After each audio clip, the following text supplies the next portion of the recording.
Hola, bienvenidos y bienvenidas a una nueva clase, a un nuevo capítulo del curso de nivelación de base de datos. Como me presenté la vez pasada, soy la profesora Natalia Araya de la Escuela de Ciencias Empresariales. Como les expliqué en la introducción de la clase anterior, del primer capítulo, este curso se divide en 4 capítulos. Ya vimos el capítulo 1, que consistía en los conceptos básicos, ya en donde vimos en resumidas cuentas lo que era datos, lo que era información, lo que era una base de datos y luego en concreto lo que era un sistema de gestión de base de datos. También vimos lo que era la arquitectura de datos y finalizamos con algún anticipo de lo que se venía para el capítulo 2. El capítulo 2 veremos lo que es el modelo entidad-relación y partamos con los modelos de una base de datos. ¿De dónde sale este modelo de entidad-relación? De manera conceptual tenemos la representación del mundo real. O sea, cómo representamos el mundo real versus la representación física de los datos. Mediante un concepto lógico que funciona como intermedio. Vamos a los inicios y primero definamos lo que es el modelo de entidad-relación. Edgar Frank, científico informático inglés, en abril del 2003 creó el modelo de entidad-relación. En su inicio nadie le creía al modelo relacional de Codd, pero su trabajo logró ser reconocido tanto como el modelo relacional y el modelo entidad-relación. Partamos definiéndolo. El modelo entidad-relación es un modelo de datos conceptual de alto nivel. Este concepto lo habíamos visto en la clase pasada, aparecía en varias definiciones. Este modelo y sus variaciones se utilizan con frecuencia para el diseño conceptual de las aplicaciones de base de datos y muchas herramientas de diseño emplean estos conceptos. Este tipo de diagrama de flujo que ilustra cómo las entidades, como personas, objetos o conceptos, se relacionan entre sí dentro de un sistema. Los diagramas de entidad-relación, ER, abreviado de ahora en adelante, se usan a menudo para diseñar o depurar bases de datos relacionales en los campos de ingeniería de software, sistemas de información empresarial, educación e investigación, entre otros. Es decir, el modelo entidad-relación nos sirve para nosotros generar nuestra base de datos y la estructura de nuestra base de datos. Los diagramas de entidad-relación se componen de entidades que dijimos anteriormente que las entidades podían ser personas, objetos o conceptos, ¿ya? Las relaciones, es decir, qué relación existe entre esas mismas entidades y qué atributos tiene cada entidad. Ya vamos a ver cómo representamos la entidad, la relación y a qué nos referimos con sus atributos. También representan la cardinalidad, concepto que también ya veremos, que define las relaciones en términos de números. Primero partamos por los principales componentes. Entidad y atributos. Cuando nos referimos a entidad, es el objeto básico representado por el modelo de entidad-relación. El objeto básico representado por el modelo de entidad-relación es una entidad, que es una cosa del mundo real, ya persona, objeto o concepto del mundo real, con una existencia independiente. Una entidad puede ser objeto con una existencia física, ¿ya? Por ejemplo, hablamos de alguna persona en particular, alguna cosa como un coche, una casa, o también un cargo, por ejemplo, un empleado, o puede ser un objeto con una existencia conceptual, ¿ya? Por ejemplo, empresa, trabajo, un curso universitario, etc. A eso nos referimos cuando hablamos de la entidad. El atributo hace referencia a cada entidad tiene atributos, ¿ya? Propiedades particulares que la describen, ¿ya? Entonces, estos atributos son propiedades, especificaciones de esa entidad. Por ejemplo, la entidad empleado, ¿ya? se puede describir mediante el nombre del empleado, la edad, su dirección, el sueldo y el trabajo o cargo que desempeña. Una entidad en particular tendrá un valor para cada uno de sus atributos. ¿Ya? Los valores de los atributos que describen cada entidad se convierten en la parte principal de los datos almacenados en la base de datos. Por ejemplo, para que esto se entienda, dos entidades. Vamos a tener las entidades,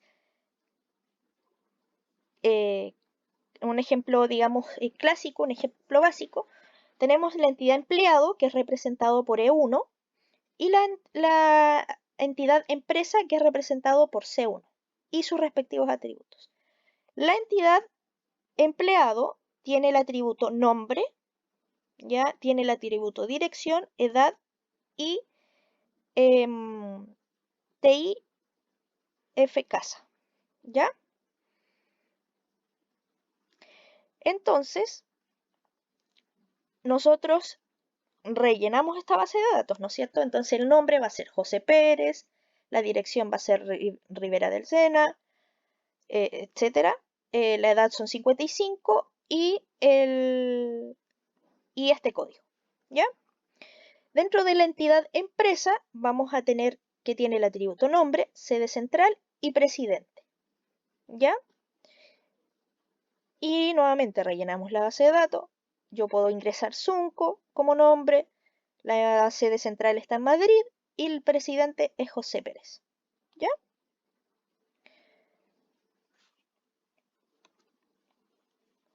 Ahondemos en lo que es la entidad. Algo que se puede definir nuevamente como alguna persona, objeto, concepto u evento, ya que es esto que habíamos dicho que no es específicamente, me devuelvo acá, cuando decíamos que puede ser un objeto con existencia conceptual, ¿ya? Que puede tener datos almacenados acerca de este. Piensa en las entidades como si fueran sustantivos. Por ejemplo, cliente, estudiante, auto, producto. Por lo general se muestran con un rectángulo, ¿ya? También dentro de las entidades tenemos tipos de entidades, ¿ya? Un grupo de cosas que se pueden definir como estudiantes, atletas, mientras que la entidad sería el estudiante o atleta en específico.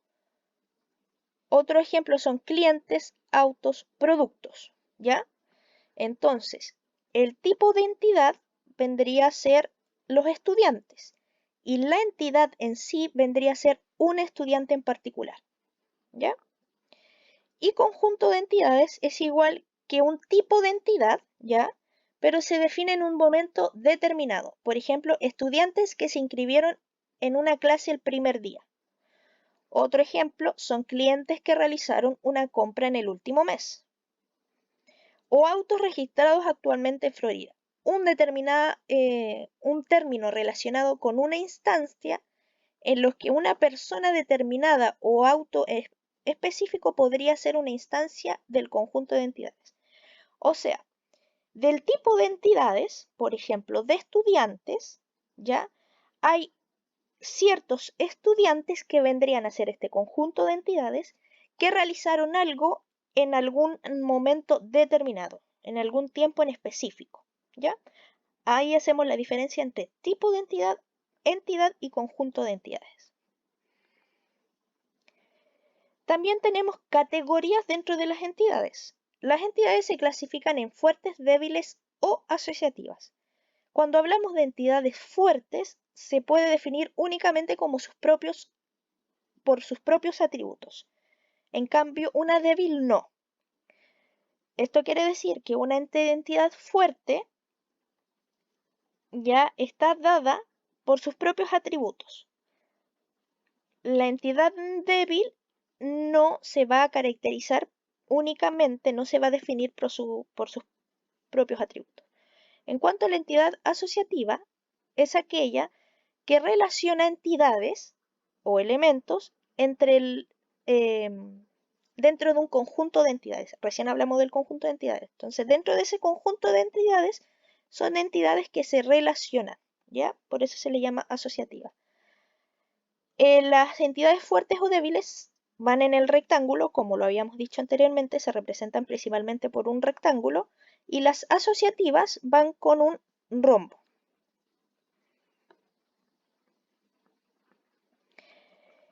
Hay entidades donde una tupla no puede ser identificada sin recurrir a otra entidad. Por ejemplo, si queremos modelar todas las ciudades del mundo, tendríamos el siguiente R. Ciudad, ya, con el atributo nombre, mi entidad ciudad con el atributo nombre pertenece a país. ¿Ya?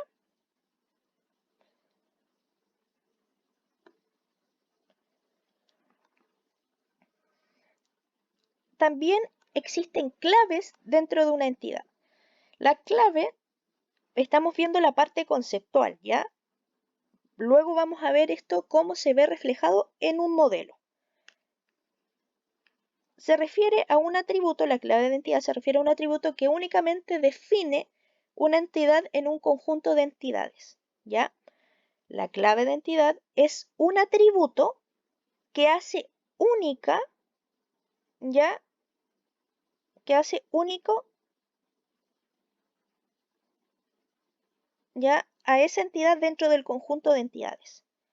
Ya, por ejemplo, un atributo que a ese estudiante lo hace único dentro de ese conjunto de entidades que son los estudiantes. ¿Ya? Las claves de entidad se dividen entre superclave, clave candidata, clave primaria, y también tenemos una última que es la clave extranjera, que es poco utilizada, pero también existe. Superclave. Cuando hablamos de una superclave, es un conjunto de atributos, uno o más, que juntos definen una entidad en un conjunto de entidades. ¿Ya? Una superclave quiere decir que va a ser un conjunto de atributos o un atributo que va a definir o identificar a esa entidad dentro del conjunto de entidades. Una clave candidata es como una superclave mínima, ¿ya? Es decir, contiene el menor número posible de atributos para seguir siendo superclave. O sea, sigue siendo superclave, ¿ya? Pero no con un alto número de atributos para ser superclave. Por eso es llamada clave candidata a ser superclave. Un conjunto de entidades puede tener más de una clave candidata, ¿ya? La clave primaria es una clave seleccionada por el diseñador de la base de datos para identificar como única el conjunto de entidades. Y la clave extranjera identifica la relación entre las entidades. Por ejemplo,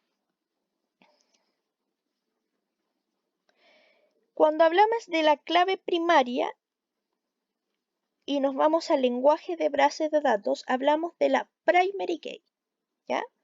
Primary key. Las claves primarias, acá lo vemos en un ejemplo. Computador, tenemos el procesador y la memoria. Acá tenemos una entidad, que es el computador, ¿ya? Y tenemos sus atributos que son procesador y memoria. Acá tenemos una entidad sin clave primaria, ¿ya? Cuando agregamos una clave primaria a esta entidad, pasa lo siguiente. Tenemos la entidad computador, el código de computador que va a ser único, es decir, la primary key de este computador es el código de cada computador, el procesador y la memoria, ¿ya? Un código puede ser 1, 2, 3, es decir, tiene que ser un número único o un código más bien, porque no necesariamente tiene que ser un número, que haga único a ese computador que estamos ingresando, ¿ya? Lo mismo, por ejemplo, que dice código de los cursos. agregar un código, hacer un código que haga único a ese curso, ¿ya? Esa es la clave primaria de esa entidad. Ahora bien, ¿cómo se relacionan estas entidades? Como las entidades interactúan, o se asocian entre sí, piensa en las relaciones como si fueran verbos, ¿ya? Habíamos dicho que las entidades lo íbamos a tomar como sustantivos. En el caso de las relaciones, las vamos a tomar como si fueran verbos. Por ejemplo, el estudiante mencionado podría inscribirse en un curso, ¿ya? Las dos entidades serían estudiante, ¿ya? Como sustantivo, y curso. Y la relación representada es el acto de inscribirse, es decir, que conecta a ambas entidades de ese modo. Las relaciones se muestran por lo general como diamantes, ¿ya? Como diamantes, así, o etiquetas directamente en la línea de conexión, ¿ya? Es decir, cuando tenemos una línea, acá creo que puedo, pluma, aquí, puede ser representado únicamente por la línea y acá yo escribo un nombre, ¿ya? Por ejemplo, inscribirse entre estudiante, disculpen ahí mi mal pulso, entre estudiante y acá vamos a poner curso, ¿ya? Como si fuese curso. Entonces la relación puede ir con un rombo, es decir, acá iría también estudiante y acá iría curso, ¿ya? Entonces, la relación sería el estudiante se inscribe en un curso. En un curso se inscriben estudiantes, ¿ya?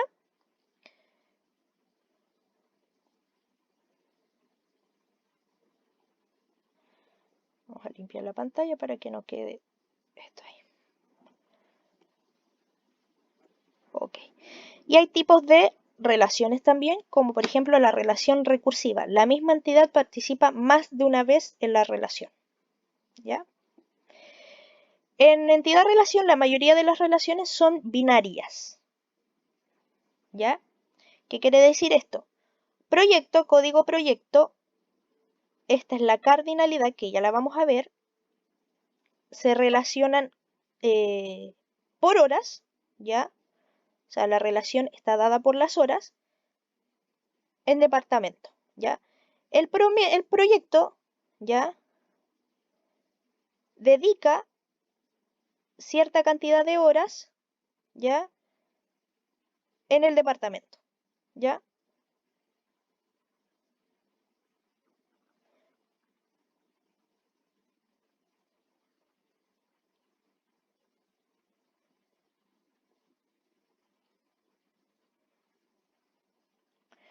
Relaciones ternarias. ¿A qué nos referimos con esto? Proyecto, departamento, empleado.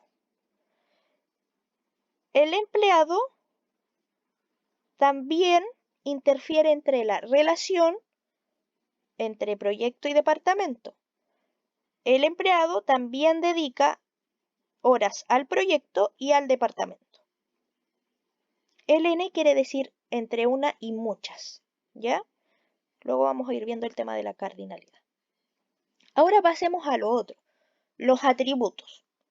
Existen tipos de atributos y entre ellos tenemos los compuestos, ¿ya?